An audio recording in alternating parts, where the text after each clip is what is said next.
মরহুম আহমদ তৌফিক চৌধুরী সাহেব উনি কোনো কবি ছিলেন না, তবে মাঝে মাঝে কবিতা লিখতেন। তাই তার একটি বইও বের করেছিলেন, অকবির কবিতা। সেখান থেকে ছোট ছোট 3টি কবিতা পাঠ করে শোনাবে তারই পৌত্র, আমার ছেলে আহমদ তৌসিফ।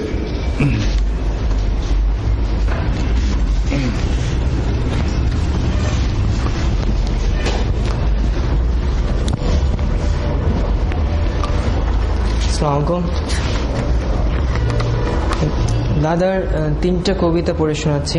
প্রথম কবিতাটার নাম সবার জন্য ভালোবাসা। সবার জন্যে ভালোবাসা, কারো জন্যে ঘৃণা নয়। মর্ত হবে স্বর্গতুল্য মানুষ যদি এমনই হয়। কালো ধল বর্ণ ধর্ম ভাষা গোত্র দেশ বিচার, সবাইকেই যদি ভালোবাসি থাকবে না আর ভেদাচার। বিশ্ব হবে এক পরিবার, বিলোপ হবে হিংসা দেশ। স্রষ্টা হবেন কর্তা সবার, মানবে সবাই তার আদেশ। যুদ্ধ লড়াই হানাহানি চিরতরে হবে বিদায়। বাঘে ছাগে এক ঘাটেতে পানি খাবে নির্দ্বিধায়।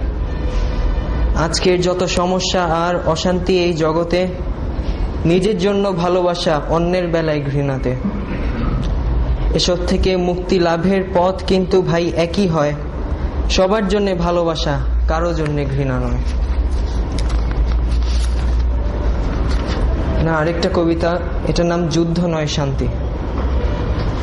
মহানবী বলে গেছেন যুদ্ধ রহিত হবে, ইমাম মাহদি মসি আসিবেন যবে। অস্ত্র নয় হাতে নাও কলম লেখনি, দেহ নয় মনের উপর আঘাত হানো এখনই। দূর হয়ে যাক যত কালিমা অসুন্দর, শুদ্ধ হোক দূষিত সব হৃদয় অন্তর। বোমাবাজি বন্ধ হোক, হোক বন্ধ তালেবানি। বুশতন্ত্র ধ্বংস হোক, হোক ধ্বংস লাদিনী। সমগ্র ধরণী হোক নন্দন কানন সম, ভূমিতে স্বর্গ হোক এই কামনা মম। যুদ্ধ এক অভিশাপ, রক্ত ধ্বংস ক্রন্দন। থেমে যায় গতিধারা, জগতের স্পন্দন। হাদিসে স্পষ্ট আছে ইয়াজাউল হার্ব, অস্ত্র দিয়ে জেহাদ নয়, হত্যা নয় রব। উঠিবে সারা বিশ্বে শান্তির বাণী, ঢাকা থেকে শুরু করে মার্কিন রাজধানী। প্রকম্পিত হবে মানুষের হুঙ্কারে, জাগ্রত হবে বিবেক পাষণ্ড মাঝারে। ওম শান্তি সলম আসসালাম, মীর পীর ধ্বনি দিবে মানুষ তামাম। আমাদের কামনা আসুক সেই দিন, হে প্রভু দয়াময়, আমিন আমিন। উনি এই কবিতাটি সবচেয়ে শেষে লিখেছিলেন, নাম রেখেছিলেন শেষ কথা। আমি যখন থাকবো না আর এই ধরাতে, গুনতিতে আর ধরবে না কেউ তাদের সাথে। হয়তো কারো পড়বে মনে নিশীথ রাতে, অনেক কিছু জড়িয়ে আছে যাদের সাথে।